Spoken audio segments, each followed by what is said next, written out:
दोस्तों, आज हम बात करेंगे स्पेस एक्सप्लोरेशन के सबसे रोमांचक मिशंस की, नासा के वॉयेजर 1 और वॉयेजर 2 की।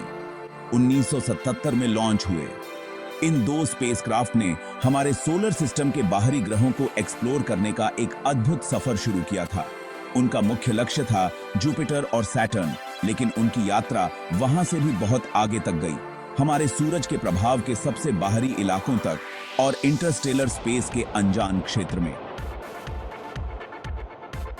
वॉयेजर मिशन उस समय शुरू हुए जब साइंस और टेक्नोलॉजी में बहुत प्रगति हो रही थी। स्पेस एज की शुरुआत ने दुनिया भर में स्पेस एक्सप्लोरेशन के लिए एक अलग ही आकर्षण पैदा कर दिया था और नासा के मैरिनर और पायनियर मिशन ने पहले ही बाहरी ग्रहों की झलक दिखा दी थी। हालांकि वॉयेजर प्रोब्स को और भी महत्वाकांक्षी बनाया गया था। उन्हें वैज्ञानिक उपकरणों से लैस किया गया था और वे पृथ्वी पर डेटा भेजने में सक्षम थे, वो भी इतनी दूर से जहां से पहले कभी कोई नहीं गया था। वॉयेजर 2 को सबसे पहले 20 अगस्त 1977 को लॉन्च किया गया था। उसके बाद वॉयेजर 1 को 5 सितंबर 1977 को। दोनों स्पेसक्राफ्ट को टाइटन सेंटोर रॉकेट से लॉन्च किया गया था, जो उस समय के सबसे शक्तिशाली लॉन्च व्हीकल थे। वॉयेजर 2 को पहले लॉन्च करने का फैसला इसके नाम के बावजूद रणनीतिक था। वॉयेजर 2 को एक लंबे घुमावदार रास्ते पर जाने के लिए डिजाइन किया गया था, जो अंततः इसे यूरेनस और नेपट्यून तक ले जाएगा, जबकि वॉयेजर 1 जुपिटर और सैटर्न के लिए एक तेज रास्ते पर था। वॉयेजर प्रोब्स का मुख्य मकसद था जुपिटर और सैटर्न, उनके चंद्रमा और उनके रिंग सिस्टम का करीब से अध्ययन करना। वैज्ञानिक इन गैस जायंट्स के वायुमंडल, मैग्नेटोस्फीयर और गुरुत्वाकर्षण क्षेत्रों का अध्ययन करने में विशेष रूप से रुचि रखते थे। वॉयेजर्स को जुपिटर के चंद्रमा आईओ पर ज्वालामुखी गतिविधि के प्रमाण खोजने और सैटर्न के छल्लों की जटिल संरचना का अध्ययन करने का काम भी सौंपा गया था। वॉयेजर स्पेसक्राफ्ट ने जुपिटर और सैटर्न के बारे में बहुत सारी जानकारी दी। वॉयेजर 1 ने जुपिटर का सबसे नजदीकी चक्कर लगाया। स्पेसक्राफ्ट ने जुपिटर के घूमते बादलों की आश्चर्यजनक तस्वीरें लीं। वॉयेजर्स ने यह भी पता लगाया कि जुपिटर में एक फीका रिंग सिस्टम है। उन्होंने आईओ पर ज्वालामुखी गतिविधि देखी। मिशनों ने जुपिटर के 3 नए चंद्रमाओं का खुलासा किया। वॉयेजर का सैटर्न के साथ सामना भी महत्वपूर्ण था। वॉयेजर 1 ने 12 नवंबर 1980 को सैटर्न के पास से उड़ान भरी। स्पेसक्राफ्ट ने सैटर्न के छल्लों की जटिल संरचना का खुलासा किया। जुपिटर और सैटर्न के साथ अपनी सफल मुलाकातों के बाद वॉयेजर 2 ने बर्फ के दिग्गजों यूरानस और नेपट्यून का पता लगाने के लिए अपने प्रक्षेप वक्र पर आगे बढ़ना जारी रखा। वॉयेजर 2 ने 24 जनवरी 1986 को यूरेनस के सबसे करीब पहुंचा। अंतरिक्ष यान ने यूरेनस की परिक्रमा करने वाले 10 नए चंद्रमाओं की खोज की। वॉयेजर 2 का नेपट्यून के साथ सामना 25 अगस्त 1979 को हुआ। अंतरिक्ष यान ने नेपट्यून की परिक्रमा करने वाले 6 नए चंद्रमाओं की खोज की। ग्रेट डार्क स्पॉट के रूप में जाना जाने वाला एक विशाल तूफान प्रणाली देखी। अपनी ग्रहों की मुलाकातों को पूरा करने के बाद दोनों वॉयेजर अंतरिक्ष यान सौरमंडल से बाहर अपने प्रक्षेप वक्र पर आगे बढ़ते रहे। वे अब अंतरिक्ष के उस क्षेत्र की खोज कर रहे हैं जहां सौर हवा, सूर्य से निकलने वाले आवेशित कणों की एक धारा, तारों के बीच मौजूद गैस और धूल इंटरस्टेलर माध्यम से मिलती है। हेलियोस्फीयर सूर्य के चारों ओर अंतरिक्ष का एक बुलबुले जैसा क्षेत्र है जिस पर सौर हवा का प्रबुद्धता है।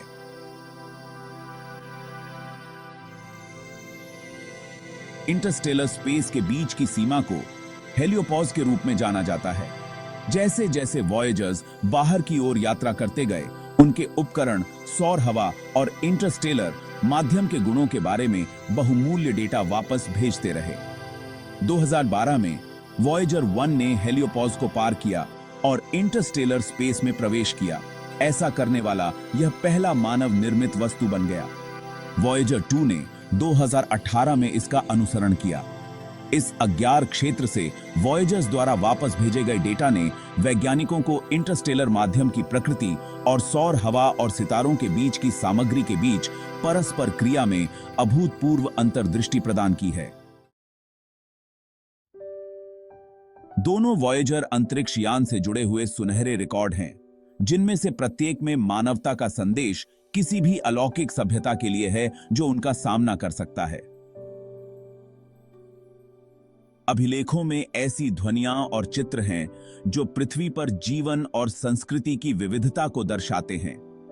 इनमें 55 भाषाओं में अभिवादन, विभिन्न संस्कृतियों का संगीत और प्रकृति की आवाजें जैसे भेल गीत और गड़गड़ाहट शामिल हैं। सुनहरे रिकॉर्ड में यह भी निर्देश हैं कि उन्हें कैसे बजाया जाए, उस तकनीक का उपयोग करके जो उनके निर्माण के समय उपलब्ध थी। प्रत्येक रिकॉर्ड के कवर पर एक हाइड्रोजन परमाणु का आरेख और एक पल्सर मानचित्र उकेरा गया है, जो 14 पल्सर के सापेक्ष हमारे सौर मंडल के स्थान को इंगित करता है। ये पल्सर विकिरण की नियमित दालें उत्सर्जित करते हैं, जो एक ब्रह्मांडीय घड़ी प्रदान करते हैं जिसे वॉयेजर अंतरिक्ष यान को खोजने में सक्षम कोई भी सभ्यता समझने में सक्षम होनी चाहिए। 27 अक्टूबर 2024 तक वॉयेजर 1 पृथ्वी से लगभग 159 खगोलीय इकाइयां दूर है, जो लगभग 14.8 अरब मील है। वॉयेजर 2 पृथ्वी से लगभग 133 खगोलीय इकाइयां दूर है, जो लगभग 12.4 अरब मील है। दोनों अंतरिक्ष यान अभी भी चालू हैं, लेकिन उनकी बिजली आपूर्ति कम होती जा रही है।